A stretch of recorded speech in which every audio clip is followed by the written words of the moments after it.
Welcome to Equipped in Grace, where we talk about following Jesus in the chaos of real life. I'm Vinny Pizarski, and if you've ever wondered how to get your Sunday faith into your Monday meetings, your parenting, your relationships, or just your everyday mess, then this podcast is for you. So let's get outside of the church pew and get equipped for discipleship in the wild world in which we live. Today on the show, we have Mr. Jeff Chalfin with us again. We took a little pause in our conversation with him for Memorial Day, but now, as promised, we are going to dive back into his story about finding rest in Jesus amidst unrest in the workplace. Doing this had to be a bit counterintuitive, so Jeff, walk us through what was happening during this season at work that made it so unrestful. I have a stressful job, to be honest, and it taxes me, right? I'm constantly barraged by people needing me, needing my attention, needing to make decisions, needing to advise on decisions. And at this particular time as well, the company was going through a lot of chaos.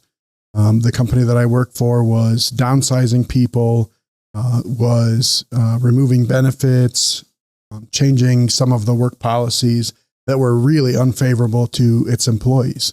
And many people that I work with, including myself, we all kind of live under the same sun there, were feeling stressed by that, right? Mm-hmm. Just the environment itself was stressful. Sure. And then add on top of it some things that were happening in my departments from a work perspective. And I lead a couple of different departments, and I was walking in every day just feeling a little bit defeated. There were moments when I felt like I didn't have the answers. I didn't know the answers or how to get to them. And I was struggling, right? Yeah, absolutely. And that, And that's something I've heard before in workplaces, that people, or not necessarily about workplaces, but about us as humans, is we respond to the environment that we're in. So if you're in a stressful environment, it's very difficult not to respond stressfully. If you've ever thought about someone who's accusing you of something, it's hard not to automatically become defensive. That's just kind of how we as humans work. So turmoil at work, it is stressful. Everybody around you is feeling that stress and pressure. I'm sure it's starting to come out in the way people are acting. Yeah, and to go on what you were saying, to me, it's the teabag effect, right? I mean, you drop a teabag into warm water, what happens? The warm water turns into tea, right? It's the same concept.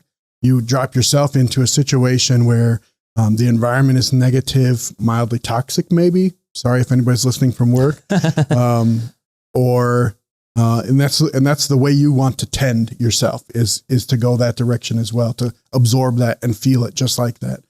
But number one, for me as a leader, I have to set the tone, right? So I had to make a conscious decision to be different. Yes. And number two, maybe that's in a reverse order, is as a Christian, I have not only the opportunity, but the obligation maybe to think about that differently as well. Absolutely. And that, I think, is the perfect segue into how we start every show, right? Finding Jesus in the chaos of real life. Here we are. Work is stressful. People are stressed. You're the leader. So there's a little bit of an obligation to set the tone.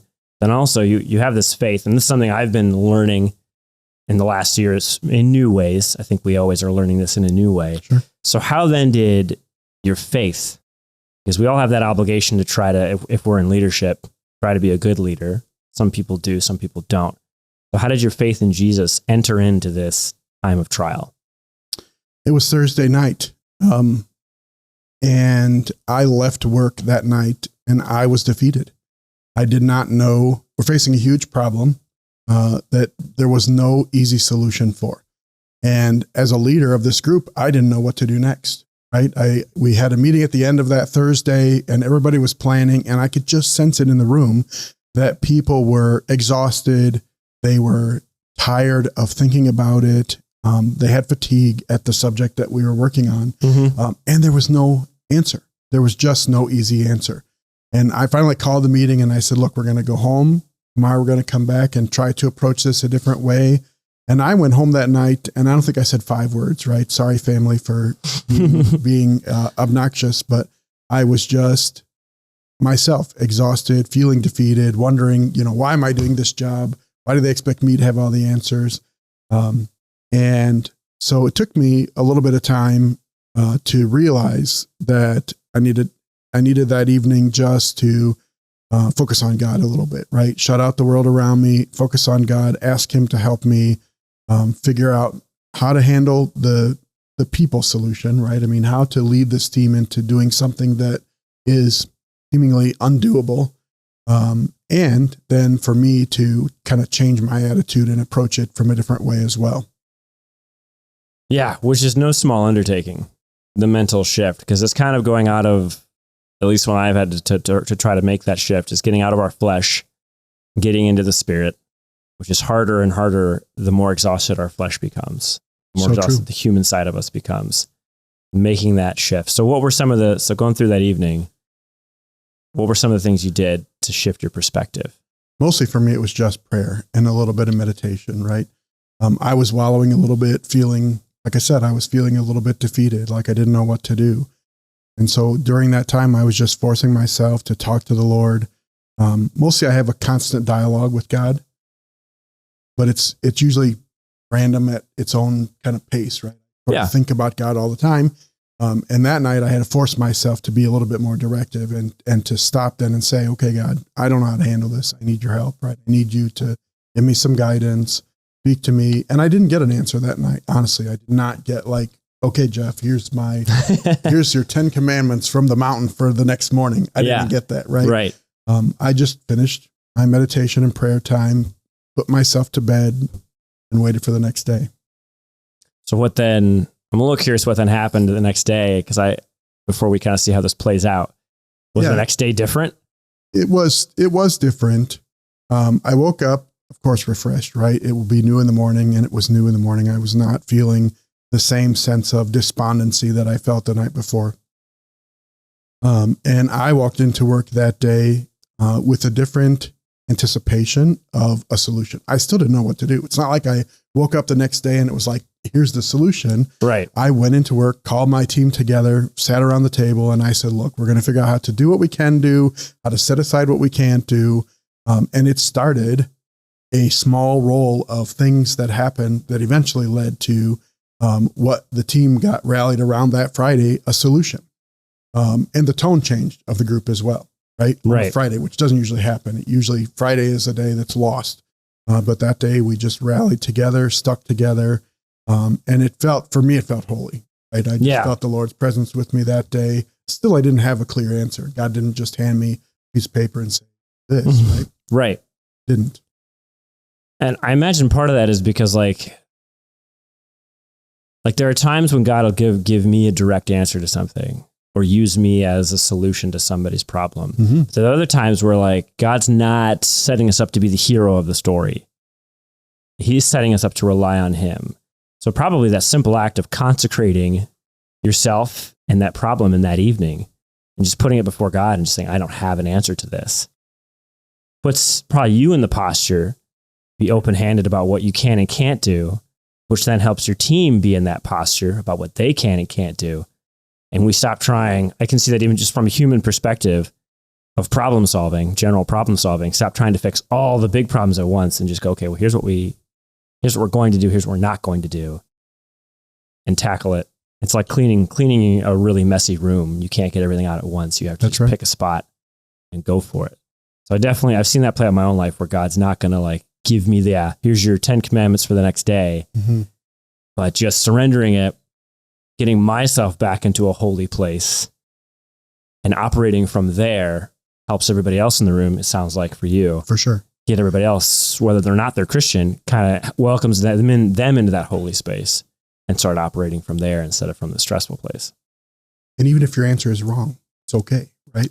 I mean, it was okay for us to make a mistake. And ultimately what we decided to do that Friday did not prevail, right? It was not the answer. It was a step on the journey too. But I felt personally a moment of victory, right? At having the, I guess, wherewithal to just devote that time to God on the Thursday night. And then to walk in the situation on Friday, still feeling like I didn't have the answer, but that I, to be trite, knew the guy that had the answers, right? That could help me get to the next spot. Absolutely. I forget where I heard this over the past weekend, but we serve a God of the universe. We serve the God of the universe.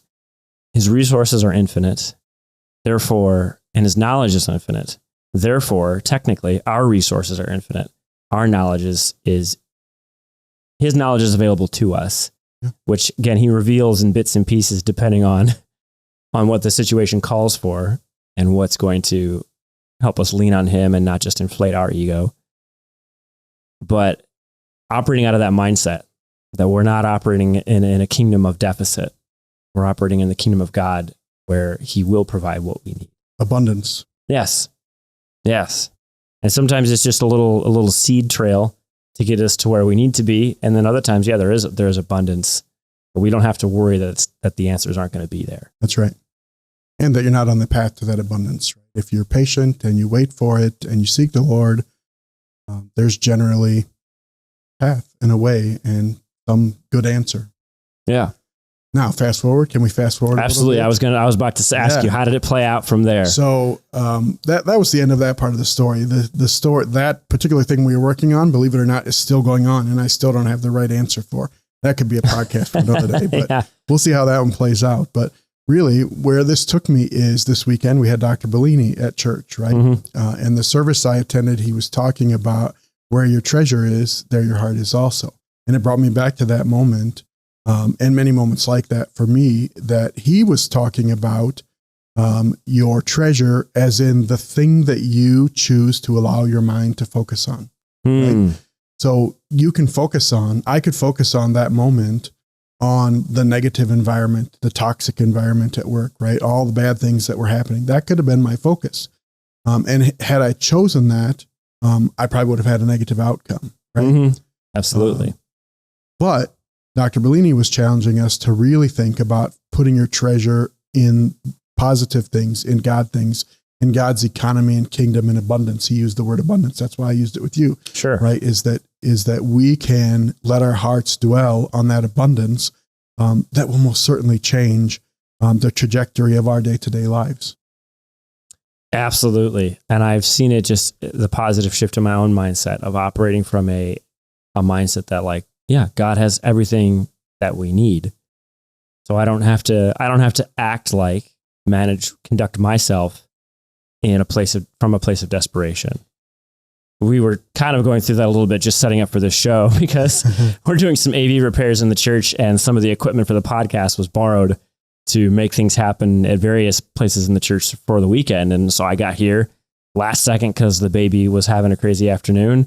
And you had a busy afternoon. For sure. And I just went, I'm sorry for the delay in setting up, but rushing and operating out of haste and stress, I have found, as you have, then we would have entered into this podcast stressed, exhausted. You would have been trying to respond to me being anxious, probably. And instead we started it with laughter, which is always a nice, healthy place. We didn't have to crack jokes. We're just making fun of ourselves. Life is funny. Yeah. And all the words we accidentally say too often. That's right. Right. Cucamonga was another one. Well, before we lose our viewers to Jeff and I's shenanigans, I think we'll wrap up here. As we close, I want to encourage you to operate from a mindset that God has everything that you need. So if you're in a stressful season in life or at work, and I think we're probably all there to some degree, just remember, every season has its blessing and its burden. And there's always something that God has to teach us through those burdens. We don't have to fear the burdens and challenges, because God is not going to leave us or abandon us in them. He has everything that we need, including what we need to endure the trials of life. Thank you so much for joining us today. And thank you, Jeff, for being on the show with us again. We hope that our conversation has been a blessing to you and your walk with Jesus. And if it has, we welcome you to join us again on future episodes, which are posted every Wednesday at 8 a.m. If you haven't already, be sure to subscribe or follow this show on the podcast app of your choice to be notified of our latest content. Well, until next time, may the Lord bless you and keep you. Bye-bye.